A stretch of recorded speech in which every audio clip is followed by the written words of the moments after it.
guys, it's Sarah from K7 Farm, and tonight I'm starting to take apart one of my hindquarters from the steer that we butchered last week. Normally I let the beef age for at least 2 weeks, but most of this is going to be stew meat and grind, so I don't need to let that age as long as everything else. I also got to the neck already and some of the scraps off the shoulders, so I've got about 25 pounds or so already ground in the freezer. And every year I do things a little bit differently. I ask myself, what did we enjoy most off the beef that we did last year? How would I change things differently? What did we run out of prematurely? What did we have too much of? I like to keep my roasts as whole as possible for the most part because they're so versatile. If we run out of stew meat, I do make a couple packages of stew meat, but if we need more, I can always cube a roast. If we run out of grind, if I've got roasts in the freezer, I can always grind them at a later time. So my main concern is just making sure that the specialty cuts are handled the way that we want them, and everything else is primarily kept whole or ground. And we're going to have plenty of grind off this beef because he was a 2-year-old dairy steer. So he wasn't built quite like a beef steer, but he did have a lot more weight on him than he typically does. My cat must have something up his nose. He's sneezing up a storm all of a sudden. Anyway, most of this hind end will be primarily stew meat and grind, and the next one I will show you is going to be done probably a little differently. But I want to show you the size of these bones. These are going to be cut up. These are going to be made into soup bones that I can then make stock from. So that's the femur. This is the shank. I haven't yet taken the meat off this, of course. All this is going to be ground. And then we've got a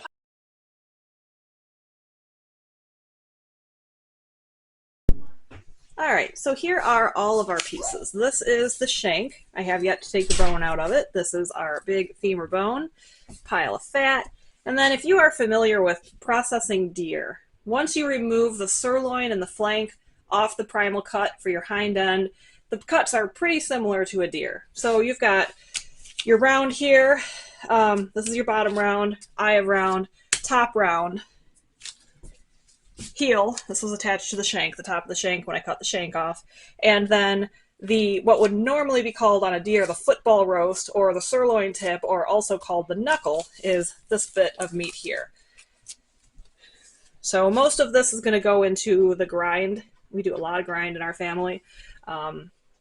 And then, of course, we'll do some stew meat. And then the other side I'll do a little bit differently based on what we need for the year. But this is just the basic layout of one beef round. And, of course, the bones from both of these are going to be cut up, and we'll be making stock with them, along with many other bones.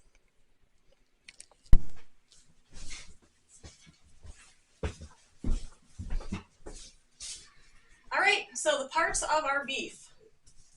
We've got our shank, and I have yet to take the meat off of this. Of course, I'm going to take the meat off of it. We're going to cut the bone up and use that in our stock making. Then we've got the big femur bone. This is going to be cut up and put into stock also. And we use all the bones that we can on a beef for our stock. So there's going to be a lot more bones going into stock, but this is off the hind end and what we're focusing on. So this is the bottom round, and it actually had a little more to it. It had a little triangular piece here that had a piece of silver skin in it. So I cut that piece off. It's in the grinder. It's going to be ground up. Trim the silver skin off, trim both ends up, trying to square it off because we're going to do some stew meat and some grind out of this. The tri-tip I forgot about, that's in the grind, otherwise I would have showed you the tri-tip. Then we've got the eye of round, and this connects the top and the bottom round. Then we've got the top round. This still needs to be trimmed up.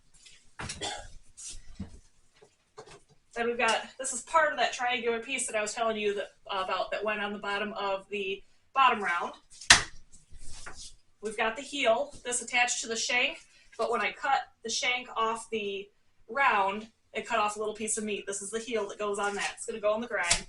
And then if you're familiar with processing deer, you would know this as the football roast or the sirloin.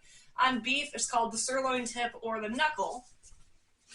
But basically, when you take the sirloin off your hind end of your beef, your cuts are basically going to be very similar to that of a deer. They still have the same muscle structure. You get a lot more meat on beef, but if you're unfamiliar with the whole process or the different cuts, they're very similar once you get that sirloin off.